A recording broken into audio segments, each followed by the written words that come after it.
ગઢડા શહેરમાં શહીદ દિવસ નિમિત્તે ભારતીય જનતા પાર્ટી યુવા મોરચા દ્વારા શ્રદ્ધાંજલિ અર્પણ કરવામાં આવી। આ અંગે ગઢડા શહેર ભાજપ પ્રમુખ વિક્રમભાઈ બોરીચાએ જણાવ્યું કે 23 માર્ચ 1931ના રોજ યુવાનો જે નાની ઉંમરમાં શહીદી હોળી જેમાં ભગતસિંહ, સુખદેવ અને રાજ્યગુરુ આ ત્રણેય દેશભક્તોને અંગ્રેજ સરકારે ફાંસી આપી હતી, જેથી આજના દિવસ નિમિત્તે ગઢડા શહેર ભારતીય જનતા પાર્ટી યુવા મોરચા દ્વારા પુષ્પાંજલિ અર્પણ કરવામાં આવી। આપનો પરિચય? મારું નામ વિક્રમભાઈ કાળુભાઈ બોરીચા, ગઢડા શહેર ભાજપ પ્રમુખ। આજે શહીદ ભગતસિંહને પુષ્પાંજલિ આપવામાં આવી હતી, શું કહેશો આપ?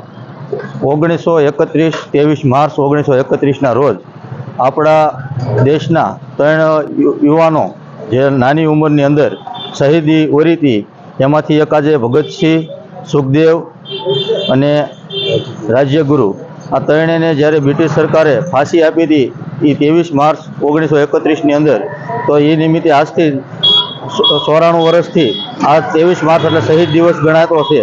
અને 23 માર્ચના રોજ અમારા ગઢડા શહેરની અંદર ભગતસિંહની પ્રતિમા મૂકવામાં આવી છે અને એ પ્રતિમાને આજ ગઢડા શહેરના યુવા મોરચાના યુવાનો દ્વારા શ્રદ્ધાંજલિ અર્પણ કરવામાં આવી અને પુષ્પાંજલિ અર્પણ કરવામાં આવી, તે માટેનો આજે આ કાર્યક્રમ હતો।